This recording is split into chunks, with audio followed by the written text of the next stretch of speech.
E hoje vamos tratar sobre Zacarias, que significa o Senhor lembra. Interessante que há algumas coisas que o Senhor não lembra. Por exemplo, a Bíblia diz que o Senhor perdoa o pecado e dele jamais se lembra. Quer dizer que Deus se esquece do pecado, mas Ele se lembra do pecador, porque Ele odeia o pecado. E aquilo que nós odiamos é melhor esquecer mesmo, né? Mas Ele ama o pecador. No mês que vem, com a graça de Deus, eu quero encerrar essa série dos profetas menores e pregar então o livro de Malaquias. Para este de hoje, excepcionalmente, eu vou pedir que você tenha assim atenção dobrada, por uma razão, porque são tantas as informações, e eu até disse ao pastor Mauro, ficou muito extenso, eu fico tenso quando o sermão fica extenso. Eu fui escoimando, tirando umas coisas para dar uma enxugada, mas algumas coisas eu não pude tirar. Então eu vou pedir que você se concentre assim profundamente, para não perdermos nem um fiozinho, porque é um livro espetacular.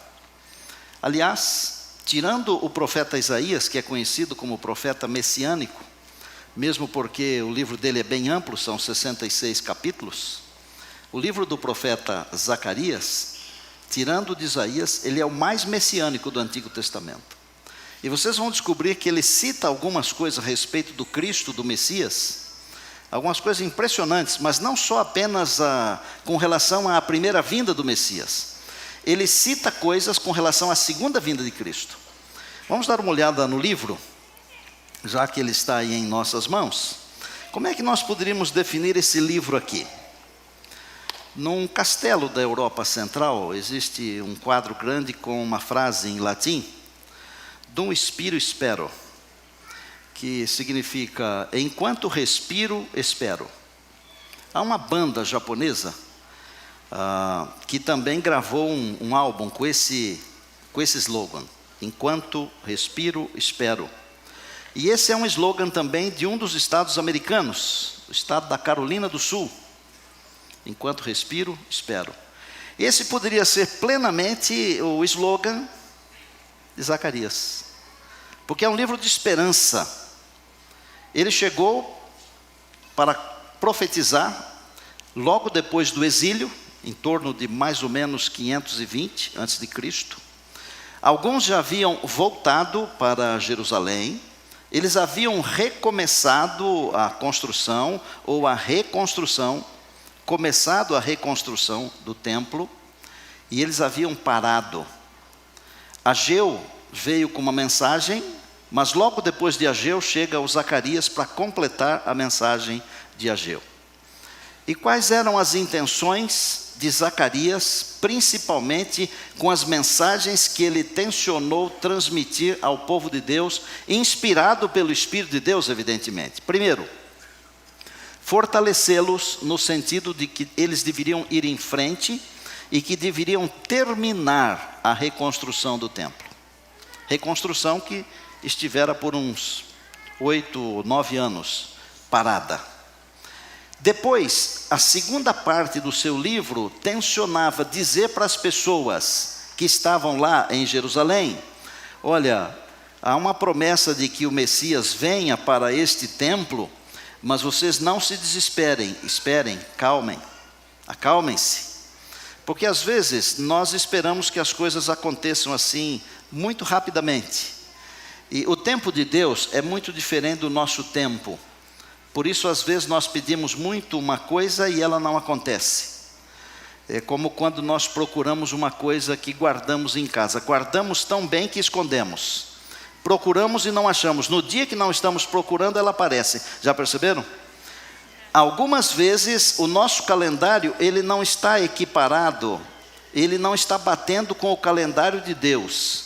E então nós aceleramos, querendo uma solução, mas no calendário de Deus a solução está para um outro momento. E de repente a solução aparece num momento em que nós menos esperamos. Então Zacarias é esplendoroso e eu amo esse profeta porque ele é poderosíssimo. Eu quero começar lendo um verso. E desse verso foi extraído o tema de hoje, que feridas são essas? Claro que esse aqui não é o único verso importante, mas esse é o chave para nós conversarmos e para eu poder apresentar o sermão de hoje para vocês. Capítulo 13, são 14 capítulos, equiparando a Oséias, que também tem 14, são os dois maiores dos profetas menores. No capítulo 13, é o verso de número 6. Zacarias 13, verso 6, você que nos acompanha pela internet, você pode acessar aí o Bíblia online, ou então escolher a Bíblia que você quiser, escolha aí Zacarias 13, 6, onde nós lemos assim: e se alguém lhe disser, lhe perguntar, que feridas são essas nas tuas mãos? Que feridas são essas nas tuas mãos? Responderá ele: são as feridas com as quais eu fui ferido na casa dos meus amigos. Que feridas são estas nas tuas mãos? Esse é o escopo de uma ideia de um servo sofredor que viria como renovo e que seria ferido. E o profeta, ele usa e abusa dessa ideia, mas ele não está sozinho. Isaías, no capítulo 49 do seu livro, iluminado, inspirado pelo Espírito de Deus, ele escreveu assim nos versos 15 e 16: acaso pode uma mulher esquecer-se do filho que ainda mama, de sorte que não venha a lembrar-se do filho do seu ventre? É muito raro, eu acho que é quase impossível, não vamos dizer impossível, mas é quase impossível uma mulher que amamenta se esquecer do filho. Quase impossível. Claro que em razão das aberrações da natureza, algumas mães elas acabaram se distanciando da realidade, mas às vezes é um assunto de enfermidade. Mas uma mãe em sã consciência, normal, ela não se esquece do filho de jeito nenhum. Aí o verso 16 diz assim: mas ainda que esta viesse a se esquecer dele, eu todavia não me esquecerei de ti, porque nas palmas das minhas mãos te gravei. Que feridas são estas? São as feridas com as quais eu fui ferido na casa dos meus amigos, porque ele nos gravou na palma das suas mãos. Nós poderíamos ir a Isaías 53, onde a palavra diz assim: ele foi traspassado pelas nossas transgressões e moído pelas nossas iniquidades. Que feridas são essas? São as feridas com as quais eu fui ferido. Aí nós emprestamos um pensamento de Abacuque, no capítulo 3, no verso 4, onde diz assim: raios brilhantes aparecem nas suas mãos, e ali está velado o segredo da sua força, do seu poder. Onde está o poder de Deus, professora, doutora, professor, doutor, irmão, irmã, meu amigo, minha amiga, jovem? Onde está o poder de Deus? O poder de Deus está em todo o universo, mas visivelmente ele se manifesta nas palmas das mãos do Senhor Jesus, porque o poder de Deus é o amor, e o amor é a maior força de todas as forças do universo. Não existe uma força maior do que o amor. O amor é mais poderoso do que o átomo. Claro que os cientistas não vão concordar comigo, mas eu não estou nem aí com eles. Não foi o átomo que salvou você, foi o amor de Jesus. E teologicamente eu posso combatê-los tranquilamente. O amor de Deus, o amor que Deus sente por você, e você já aprendeu que é intencional, é incondicional, é maior do que qualquer outra força.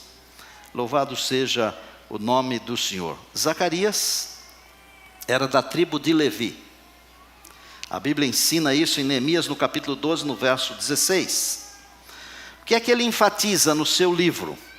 Ele enfatiza que os profetas de Deus visam ensinar e advertir para corrigir o povo de Deus. E eles não estão sozinhos, os profetas, porque o Novo Testamento diz que tudo que foi escrito para o nosso ensino, para a nossa correção. A Bíblia É um ensinamento prático, viável e muito útil para todos os seres humanos. Capítulo 1, vamos dar uma olhada no livro. Um chamado ao arrependimento. Primeiro Deus chama ao arrependimento. No verso 3, tornai-vos para mim, diz o Senhor dos Exércitos, e eu me tornarei para vós outros. Depois, o livro apresenta 8 visões. São visões bem rápidas, mas são 8 visões. Me ajudem aí nas imagens. A primeira visão mostra uma porção de coisas assim. Chifres. Uma visão interessante. Um homem com cavalos.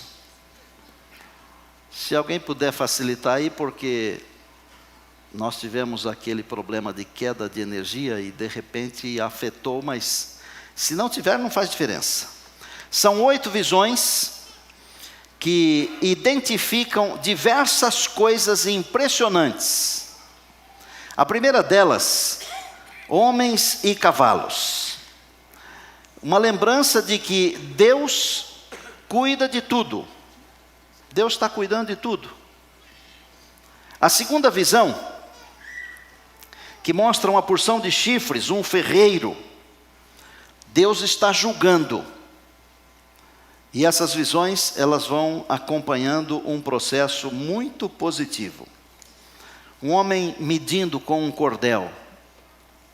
Deus está preocupado em dar a Jerusalém uma visão pacífica. Essa visão pacífica, Deus está querendo dar para você e para mim. Eles viviam num momento assim de turbulência, de preocupação, porque os primeiros que voltaram eram pobres. Eles tinham que fazer muitas coisas. Alguns deles usaram o dinheiro da igreja para construir a própria casa. No momento de turbulência, Deus manda uma mensagem: olha, eu tenho uma visão pacífica a respeito de todas as coisas. E assim as visões se sucedem. Depois dessas 8 visões, eu não vou comentar aqui todas elas, o profeta ele tem 2 visões mais que são proféticas. São profecias muito específicas a respeito do Cristo. E a primeira profecia visa mostrar que o Cristo seria rejeitado. E a Bíblia diz em João que ele veio para o que era seu e os seus não o receberam. Mas ele teve uma outra visão profética, do Messias reinando soberano. Essa é a ideia básica do livro. Entre as 8 visões e as 2 profecias, existem algumas coisas importantes. Por exemplo, a coroação de um sacerdote, se tornando um sumo sacerdote. A ideia de coroar esse sacerdote tinha tudo a ver com a primeira vinda de Cristo. Que ele seria o nosso sacerdote, mas ele seria também o nosso rei. Em seguida, antes das 2 profecias, das 2 visões proféticas, além da coroação, o profeta faz um chamado para o jejum. E ele diz assim: não é esse o jejum que Deus está esperando. E quando ele fala desse jejum, ele estava falando de uma religião que era uma religião só de fachada só. Uma religião assim que não movia as pessoas. Às vezes eu fico pensando que de vez em quando dá a impressão que nós corremos esse perigo de ter uma religião só de fachada. Alguns vão para a igreja porque têm o hábito de ir para a igreja, não vão para a igreja para se alimentar. Alguns dizem que são cristãos porque é bom dizer que é cristão, mas no âmago da vida não vivem o cristianismo. O pastor da igreja ele tem sempre uma grande responsabilidade de alimentar os que têm fome e aqueles que não têm fome. E aqueles que vêm aqui tendo fome ou não, precisam sair daqui alimentados. Aqueles que nos acompanham na internet, tendo fome ou não, precisam ser alimentados. Deus chamou a atenção para esse ritual religioso, chamando o povo para se arrepender, porque o ritualismo não salva ninguém. Uma religião que é apenas um ritual, ela não tem força em si mesma, ela não tem significado, ela não tem o poder de transformar vidas. E então, a última coisa que aconteceu antes das duas profecias foi a ideia de uma restauração e de um futuro glorioso para Jerusalém ou para Sião, como a Bíblia diz assim. O que é que eu gostaria de fazer agora? Eu gostaria de convidar você para nós darmos uma passeada pelo livro e olhar alguns versinhos assim, como se nós não conhecêssemos e como se nós estivéssemos aprendendo. Então, por exemplo, eu queria citar algumas poucas coisas aqui, não são muitas. Você tem a Bíblia aberta aí. O verso 14 do capítulo 1, o Senhor diz: com grande empenho estou zelando por Jerusalém e por Sião. Deus vela por sua igreja. Na terra não existe nada mais precioso do que a igreja de Deus. Você faz parte da igreja de Deus. Deus vela por você. Deus está zelando por você. No capítulo 2, o verso 4. Corre, fala para aquele jovem, Jerusalém será habitada. Pensa aqui comigo. Hoje nós temos uma cidade que, a despeito de estar enfrentando alguns problemas, e esses problemas, embora sejam assuntos nossos, eles não devem ser discutidos aqui. Existe o fórum próprio para essas coisas, mas nós estamos morando. Agora, para quem o profeta escreveu isso, eles não estavam morando, eles estavam tentando morar, eles estavam reconstruindo depois de uma guerra. E aí eles assim: olha, avisa aquele moço lá que Jerusalém ainda será habitada. Um indivíduo inteligente naquele tempo, ele comprou terra, porque daí a pouco a cidade iria estar apinhada de gente. Há pessoas que vivem da expectativa, não vou dizer da especulação, para não ser cruel. Vamos para o verso de número 8. Aqueles que tocarem em vós, tocam na menina dos meus olhos. Deus vela pela igreja. A menina dos olhos é um ponto bem sensível do corpo, né? A velocidade com que a gente consegue fechar os olhos, quando qualquer objeto se aproxima dos olhos, é uma velocidade impressionante. Estoura as marcas dos grandes corredores e de grandes eventos da natureza. Proteger. Deus protege assim a sua igreja, porque é a menina dos seus olhos. Quando qualquer coisa se arvora contra a igreja, Deus se levanta. Até hoje, eu não vi ninguém que, tendo se levantado contra a igreja de Deus, tenha sobrevivido. Eu não vi nenhum movimento que tenha se levantado contra a igreja de Deus ter sucesso. Não tem. Porque Deus vela pela sua igreja, é a menina dos seus olhos. No verso 10, Deus diz assim: canta e exulta, filha de Sião, porque eis que venho e habitarei no meio de ti. Deus promete habitar no meio de Jerusalém. Agora aqui a gente tem que entender que há uma visão para frente. Naquela Jerusalém, mas Ele promete estar no meio do seu povo, Israel espiritual, e na nova Jerusalém, amém? Nós estamos indo para o capítulo 3. Dá uma olhada o que diz o verso 4, falando do sacerdote: tirai-lhe a veste suja, porque o inimigo o acusou. Aí Deus ofereceu uma vestimenta completamente nova e falou: tenho feito que passe de ti a tua iniquidade, te vestirei de finos trajes.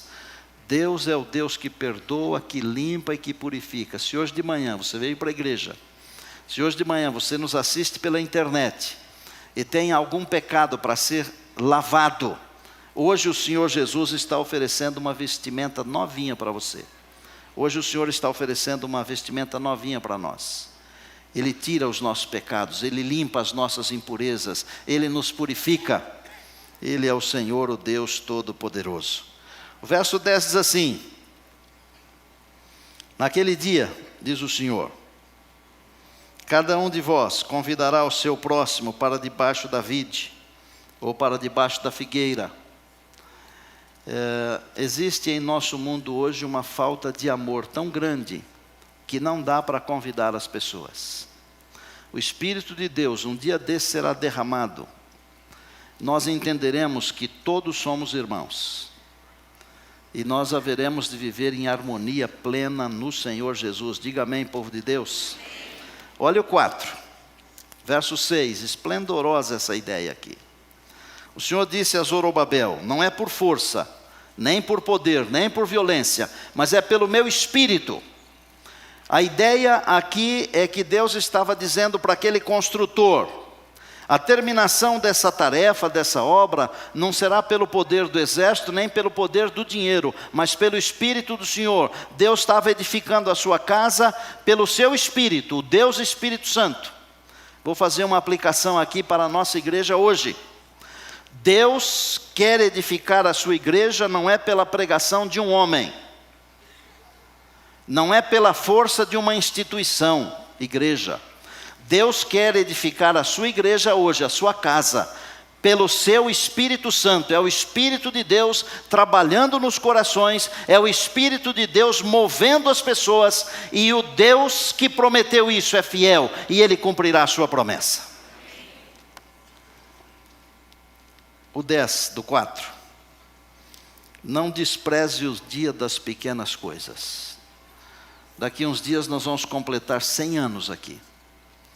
Pensa no dia que aqueles homens chegaram aqui, em maio de 1915, para comprar uma fazenda no meio do mato, porque tudo isso aqui era mato. Pensando que aquilo poderia ser uma grande coisa, e é um pouco maior do que eles pensaram. Pequenas coisas. Deus estava recomeçando a construção. Uma igreja pode passar por qualquer dificuldade, amados. Se Deus botar a mão para reconstruir essa igreja, Ele vai colocar tijolinho por tijolinho, pedra por pedra. E Deus vai concluir a sua tarefa. Eu louvo ao Senhor por isso. Uma olhadinha no capítulo 5.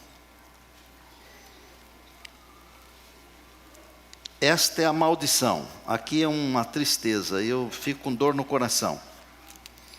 Qualquer que furtar será expulso, segundo a própria maldição.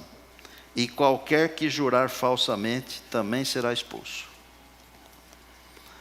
Quando a palavra diz assim, que o que é de Deus, o que é de César é de César, Deus está nos ensinando a sermos corretos. Amados, se nós não formos corretos pela misericórdia de Deus, nós seremos tirados do meio do povo de Deus. O povo de Deus tem que ser um povo separado. Separado do quê? Separado da corrupção dos nossos dias. Segundo, separado do espírito de falsidade dos nossos dias. E uma coisa que às vezes nós não pensamos: falsidade é você se passar por aquilo que você não é. É melhor nós sermos o que somos, porque senão tem uma maldição muito forte aqui. Uma passadinha rápida dos olhos no capítulo 6. Deus promete um renovo. Para os que temos intimidade com a natureza, o renovo é quando a planta brota e nasce um novo galho, um novo pendão, um renovo. Deus promete um renovo, e esse renovo, segundo a palavra, é o Senhor Jesus, é o nosso Deus. No capítulo 7, o versinho 9, mostrarei bondade para com cada um, ninguém mais vai oprimir o outro. Essa é a ideia de Deus. Executarei juízo verdadeiro, mostrarei bondade, misericórdia. Quando eu ensinei para vocês aqui que Deus nos trata com misericórdia e graça.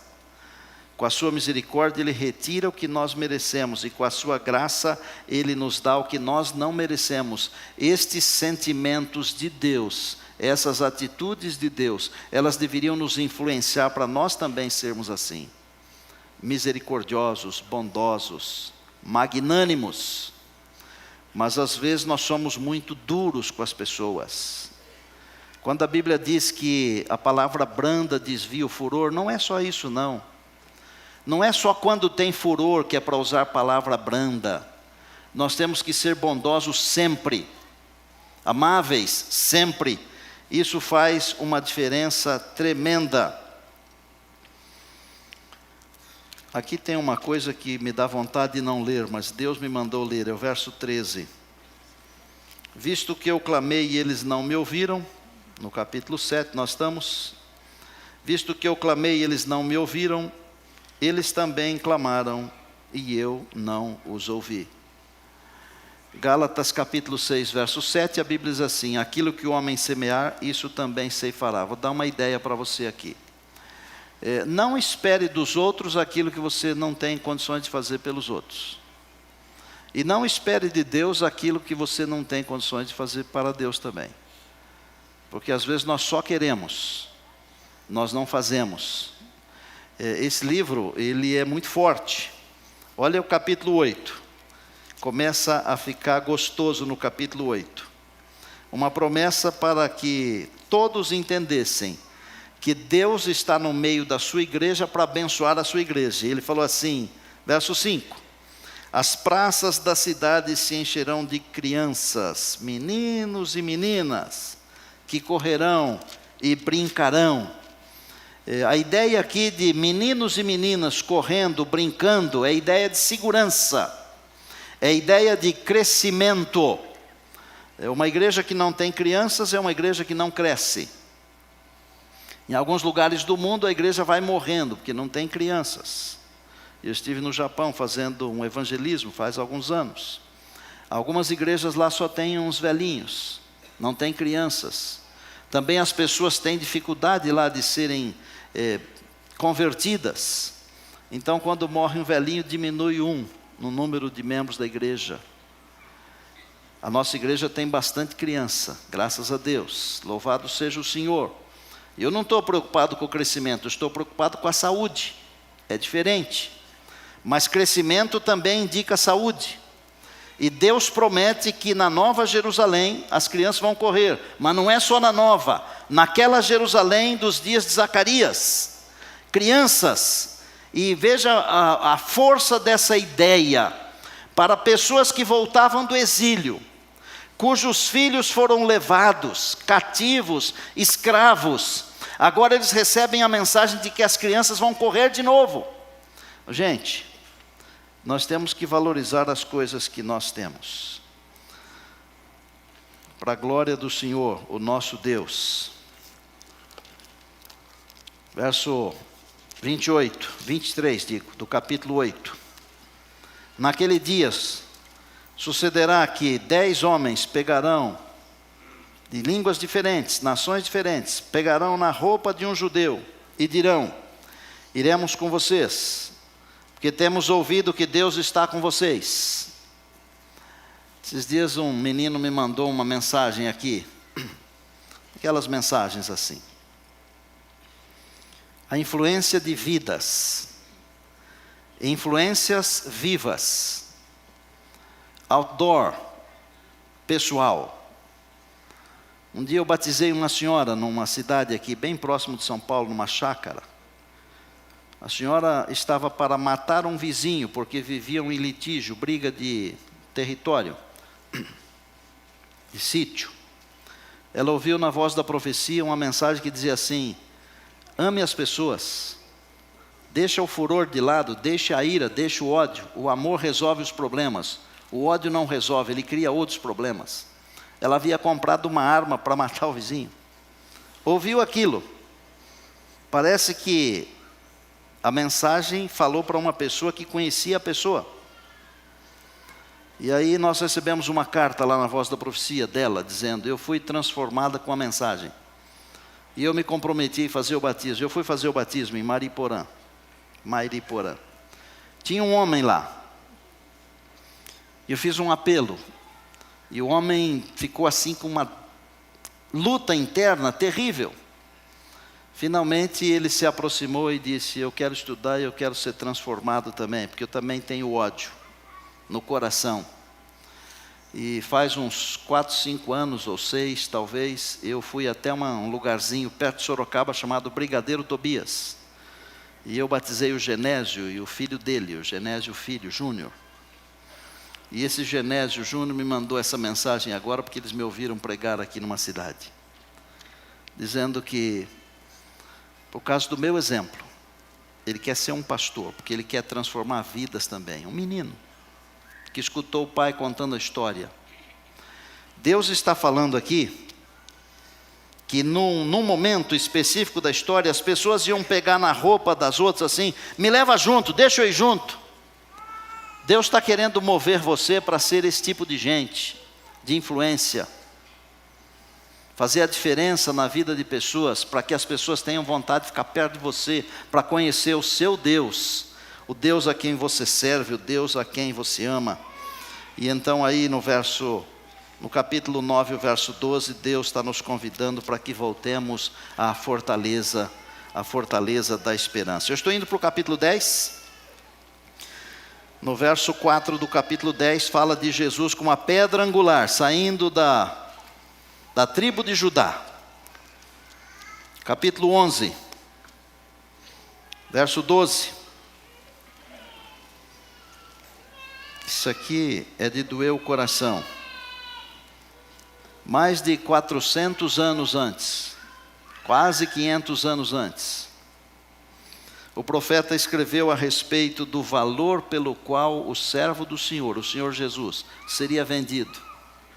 Olha aí: se vos parece bem, dai-me o meu salário. E então pesaram, pois, pelo meu salário, quantas moedas de prata? 30.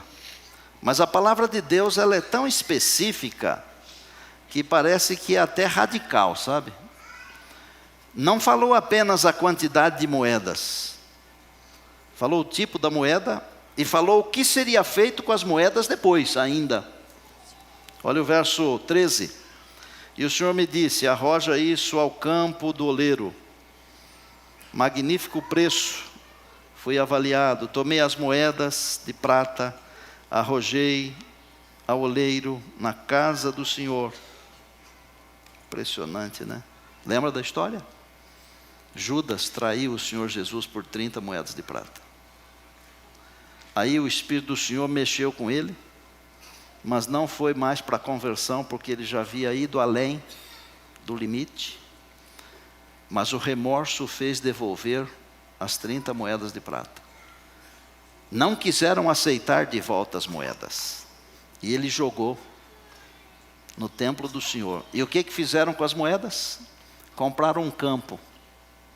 Esse campo aqui, que a Bíblia proferiu há mais de 400 anos antes. Quase 500 anos antes.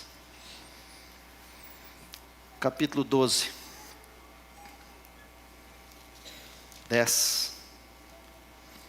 Sobre a casa de Davi, sobre os habitantes de Jerusalém, derramarei o meu espírito, espírito de graça e de súplicas, e olharão para aqueles a quem traspassaram. Ele foi traspassado pelas nossas transgressões e moído pelas nossas iniquidades. 13. E se alguém lhe disser: que feridas são estas nas tuas mãos? São as feridas com as quais eu fui ferido na casa dos meus amigos. 7.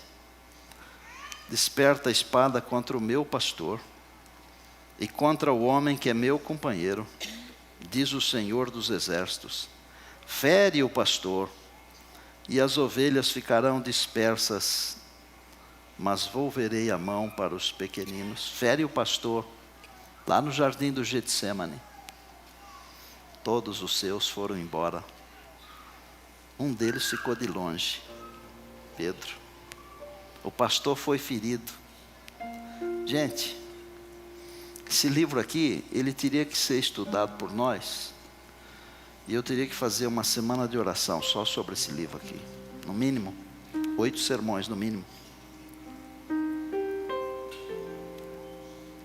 finalzinho do verso 9 do 13.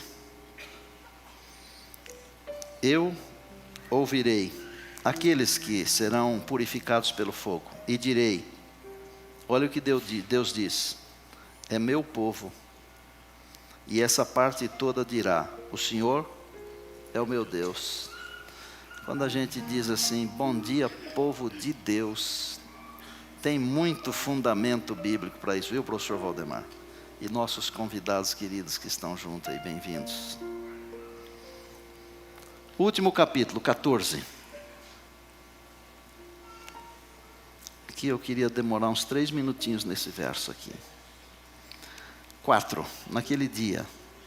Aqui já está falando de um período assim, bem mais distante do período quando foi escrito isso aqui. Se foi escrito por volta do ano 500, ou um pouquinho menos talvez, mais uns 2000 anos que nós já temos, tem uns 2500, portanto, faz tempo. E isso aqui está falando para um período ainda depois do milênio. Olha que distância.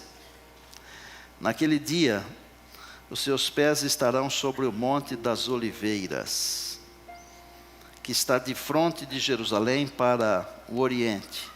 Wander? Vamos lá de novo, né? É bênção ir lá ver essas coisas. O monte será fendido ao meio, do Oriente para o Ocidente, e haverá um vale muito grande. Metade do monte desabará para o norte, e a outra metade para o sul. Só para você entender, o Monte das Oliveiras.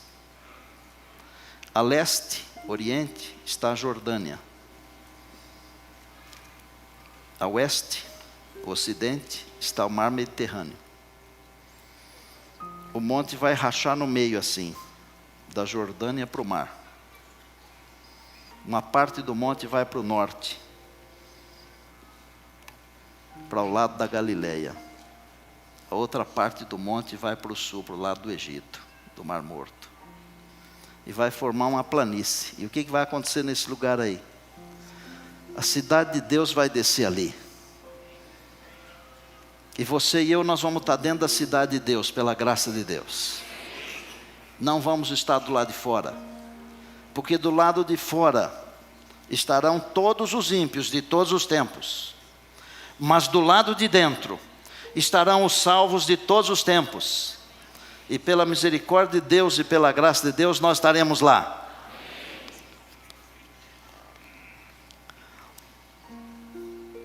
No verso 5. Então virá o Senhor Deus, e com Ele todos os seus santos. Amém? 9. O Senhor será rei sobre toda a terra naquele dia. Um só será o Senhor, e um só será o seu nome. 11. Habitarei nela,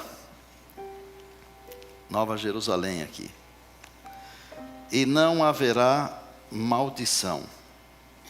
Jerusalém habitará segura. E para fechar, verso 20. Naquele dia, será gravado nas campainhas dos cavalos, Santo ao Senhor. E as panelas da casa do Senhor serão como as bacias do altar, santas ao Senhor. Eu sou muito fã de Zacarias, muito fã. Um camarada que viu lá na frente a primeira vinda, e viu mais à frente ainda a segunda vinda, e viu mais à frente ainda a terceira vinda. É brincadeira? Não é. São poucos os escritores bíblicos que tiveram essa abrangência aí. Ele falou da primeira vinda, de como seria a sua vida, de como ele seria traído, como seria vendido, como seria ferido. Falou da segunda vinda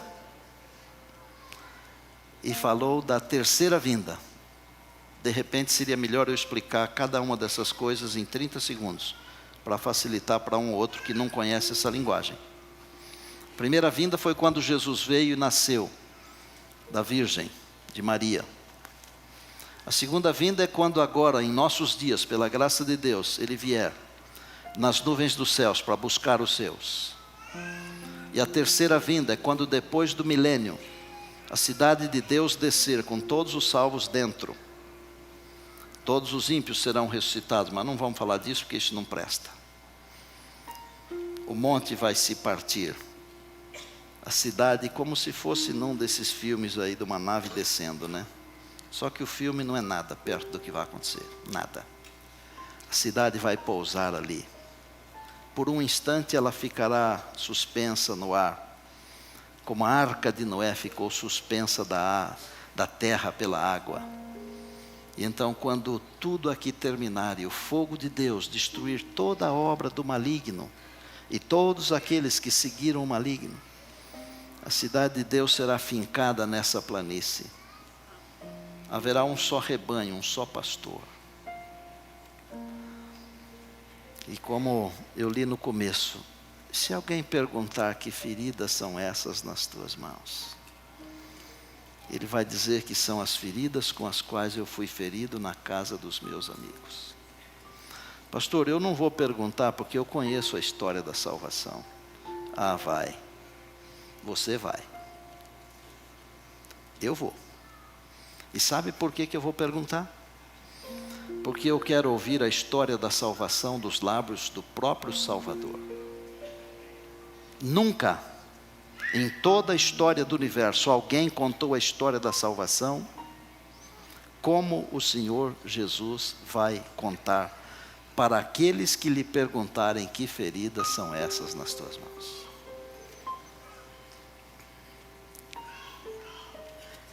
Se Zacarias estivesse aqui, fazendo essas profecias todas agora, e é claro que nós cremos que quando uma pessoa morre, ela vai para o pó, e o espírito volta para Deus que o deu, mas Zacarias está vivo, porque a Bíblia diz que as suas obras o acompanham, a sua mensagem está viva. Ele está descansando, mas a mensagem está viva. E pode ser até que ele esteja no céu, eu não sei. Mas a sua mensagem é viva. Você vai ter condições de perguntar para Jesus que feridas são essas nas tuas mãos? Como está a sua vida hoje? Você faz parte daqueles que estão construindo a cidade de Deus? Queria que você pensasse um pouquinho agora. Se o Espírito de Deus estiver falando com você e dizendo alguma coisa, dê ouvidos. Não deixa passar a oportunidade. Porque ninguém sabe quando será a última.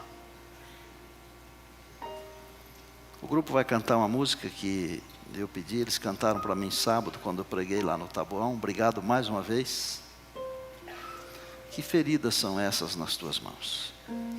Enquanto eles estiverem cantando, eu quero que você pense, como está a sua vida com relação à segunda vinda, porque com relação à segunda vinda, define também como será na terceira vinda. Na primeira nós não estávamos lá. Não deu para ver as marcas. Na segunda, se nós estivermos com Ele, nós poderemos ver as marcas. E se estivermos com Ele na segunda, estaremos com Ele na terceira. Se Deus tocar o seu coração para você fazer um concerto com Ele agora, enquanto eles estiverem cantando, se levante, fique em pé silenciosamente, fale com Deus. Mas é assim, ó. Não precisa se levantar. Se o Espírito de Deus não falar com você, não se levante, porque vai levantar para quê? Para ser hipócrita? Não. Só se levante se Deus estiver falando com você. Se Deus tocar em você para você fazer um concerto com Ele, porque aí Deus vai assinar embaixo, vai autografar o seu concerto. E você que nos acompanha pela internet, você pode fazer um concerto com Deus também. Deus está chamando. Deus quer ter você dentro da Jerusalém, a nova Jerusalém. Deus quer fazer um concerto com você também. Deus nos abençoe agora. Eu estaria aqui orando enquanto eles cantam.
São estas nas tuas mãos, que feridas são estas nos pés, são feridas com que fui ferido, por te amar.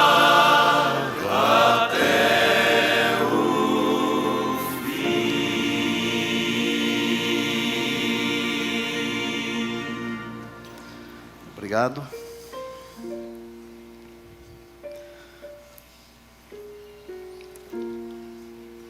Na primeira vez, ele foi ferido. Na segunda vez, será possível divisar as feridas. E quando nós vivermos com Ele por toda a eternidade, no novo céu e na nova terra, nós poderemos ouvir a história da salvação, contada como nunca alguém contou. Deus está chamando você para fazer parte dessa história, só isso. Falar da vontade de Deus é chover no molhado, né? Mas Deus é bom demais, né? Montou tudo, todo um sistema, todo um esquema, só para dizer assim: Eu amo você, eu quero você junto comigo. Deus quer você. E não só você, mas a sua família também. Deus quer você. Não só você, mas sua família também. Você. E Deus quer você, sua família. Meu Pai, a primeira palavra é de gratidão pela palavra escrita, sob a inspiração do Espírito Santo. Como é possível, Senhor, um homem comum como nós, 500 anos antes, proferir tantas verdades, mas não só 500, milhares de anos, porque ele alcançou os nossos dias e alcançou o futuro. Só pode ser mesmo pela inspiração divina. Obrigado pelo Deus Espírito Santo que, além de inspirar a escrituração do livro, Ele nos ilumina na compreensão.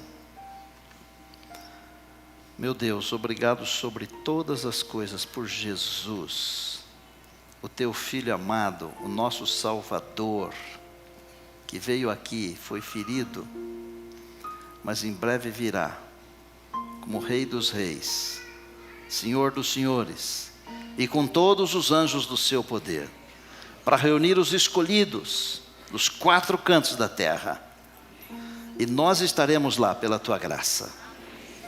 Senhor, nós também queremos ouvir a história da salvação dos lábios do Salvador. Obrigado. Abraça-nos carinhosamente, Pai. Por favor. Se tiver alguém aqui enfrentando uma crise, uma provação, eu peço que nós, nesta hora, a Tua misericórdia, ajude este alguém, por favor. Se tiver uma pessoa aflita, no caso de um filho, ajuda essa mãe, esse pai. Pai, se tiver alguém aflito com qualquer outra coisa, Teu Espírito nos console e nos conforte. Nós queremos Te louvar agora, como um grupo, como uma família, pela salvação. Fazemos isso agradecidos, através de Cristo, Teu Filho e nosso Senhor e Salvador. Amém.